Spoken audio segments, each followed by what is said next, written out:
Société, droit et liberté avec Frédéric Bérard à C'est jamais pareil. Hier, ça fait 1 an que Joyce Echaquan est décédée dans des circonstances tragiques. Demain, ce sera la journée nationale de la vérité et de la réconciliation avec les peuples autochtones. 1 an plus tard, 1 an après le décès de Joyce Echaquan, où est-ce qu'on en est? On en parle avec Frédéric Bérard, avocat, docteur en droit, chroniqueur. Bonjour. Bonjour. Bonjour, Julie. Je voulais te demander comment ça va ce matin? Ah oui, je t'ai pas laissé finir. Ça va bien, je pense. Il faudrait que j'y réfléchisse, mais d'après moi, ça doit bien aller. Mais collectivement, est-ce que ça va bien, Julie? Ça, je suis moins sûr. Parce que, bon, comme tu le disais et tu le rappelais, ça fait 1 an hier que Joyce Echaquan a perdu la vie. Je pense qu'on peut même parler dans ce cas-ci d'un homicide, disons-le franchement, sur base raciale. Est-ce que le Québec a été secoué par cet événement-là? Certains, oui. Beaucoup même. D'autres se sont précipités à une espèce de défense disant que non, ça n'a rien à voir avec le Québec et ci et ça. Est-ce que la vérité est entre les deux? J'ai peut-être l'impression que oui, dans l'optique où je ne pense pas que les Québécois sont racistes. Je pense que c'est une fausse posture, de toute façon, de dire les Québécois sont racistes ou les Québécois ne sont pas racistes. Quand on y pense, c'est un peu ridicule parce que ni l'un ni l'autre ne peut tenir la route. En même temps, est-ce qu'il y a du racisme au Québec? Ça me semble évident. Et surtout, est-ce qu'il y a du racisme systémique? Et là, pour lequel on se dispute à Québec, à l'Assemblée nationale. Vous avez vu hier l'espèce de chicane absolument stratosphérique entre François Legault et à peu près tout le monde, alors qu'on devait commémorer la mort de cette femme-là dans des conditions absolument tragiques. On s'est chicané à peu près toute la journée. Moi, j'ai eu honte de mon Assemblée nationale. Mais qu'est-ce que le racisme systémique, essentiellement, pour ceux qui nous écoutent, puis qui ont peut-être des doutes en écoutant François Legault? C'est tout simple. C'est de dire que des institutions, pas des individus, mais que des institutions peuvent produire des billets racistes inconscient. Qu'est-ce que ça veut dire, ça? Par exemple, en matière de logement, institutionnellement parlant, il y a un réflexe qui va peut-être être de louer le logement à quelqu'un qu'on connaît, un blanc versus, par exemple, un arabe, un autochtone ou un noir. Même chose pour l'interpellation policière. Même chose pour convoquer des gens en entrevue. C'est pas plus compliqué que ça et c'est un phénomène qui existe partout en Occident. C'est pas propre au Québec. On n'est pas pire qu'ailleurs, mais je pense pas qu'on soit mieux non plus.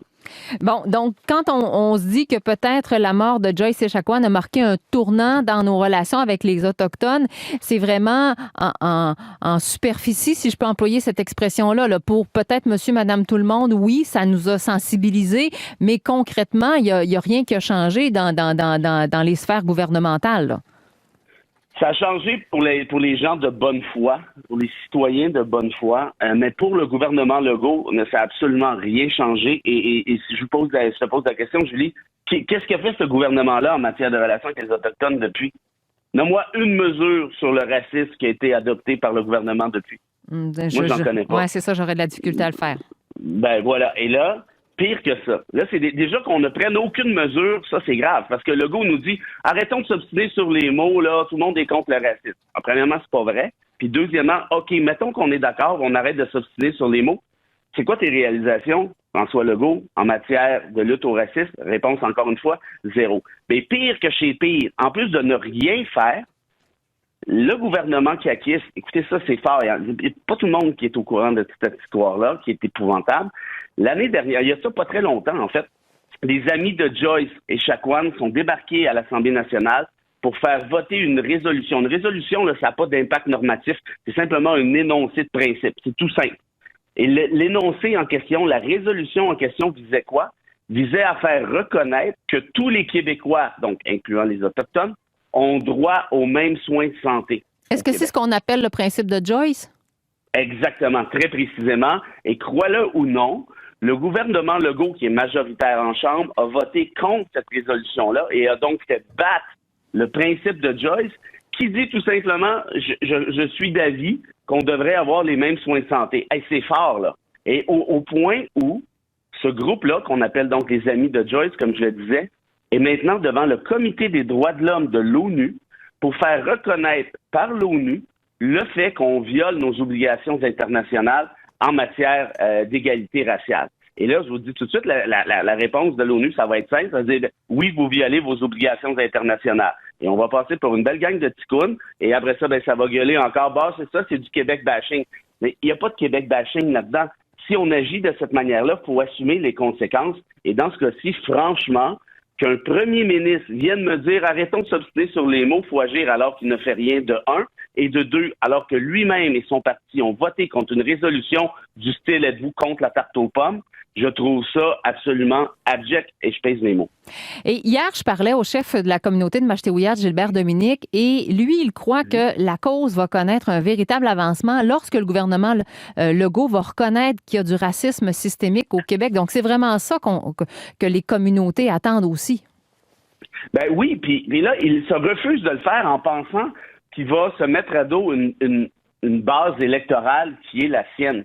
La réalité, c'est que les gens ne sont pas stupides. Arrêtons de penser que c'est une accusation envers le Québec de reconnaître le racisme systémique. Legault, là, il est tout mêlé là-dessus. Là. Il a l'impression, en tout cas, c'est l'impression qu'il donne du moins, de dire, regardez, si on reconnaît ça, c'est comme si on disait que tous les Québécois étaient racistes. Mais je le répète, il n'y a personne qui dit ça. Et regardez, en Occident, George Bush a reconnu qu'il y avait du racisme systémique aux États-Unis, ce qui est l'évidence. Doug Ford a reconnu la même chose en Ontario. La GRC a reconnu qu'elle pratique le racisme systémique envers les Autochtones. Le SPVM à Montréal a confirmé la même chose. Il y a des rapports de la Commission des droits de la personne qui vous disent exactement ceci en matière de logement et tout le tralala. Et vous avez aussi le rapport de la commission Vien, qui est une commission très sérieuse, qui a été présidée par le juge Vien, qui vous dit qu'il y a encore du racisme systémique, notamment dans les hôpitaux, envers les Autochtones. Et François Legault, hier, nous disait, moi, j'ai été ministre de l'Éducation, j'ai été ministre de la Santé, puis j'ai jamais vu de discrimination ou de racisme dans le système. Il aurait peut-être fallu mettre des lunettes, Monsieur le Premier ministre, parce que franchement, regardez les rapports de gens compétents, d'experts, ils vous disent très, très précisément le contraire. Et à force de jouer à l'autruche qui se met la tête dans le sable, ça pourrait nous voler en pleine face tout ça, parce que oui, il pourrait y avoir des groupes autochtones qui prennent des recours judiciaires, non seulement devant l'ONU, mais également ici au Québec, au Canada. Frédéric Bérard, merci d'avoir été avec nous ce matin. Je prends mon café puis je me calme, là. Oui, c'est ce que j'allais dire. Bonne journée quand même, là. Oui, à bientôt.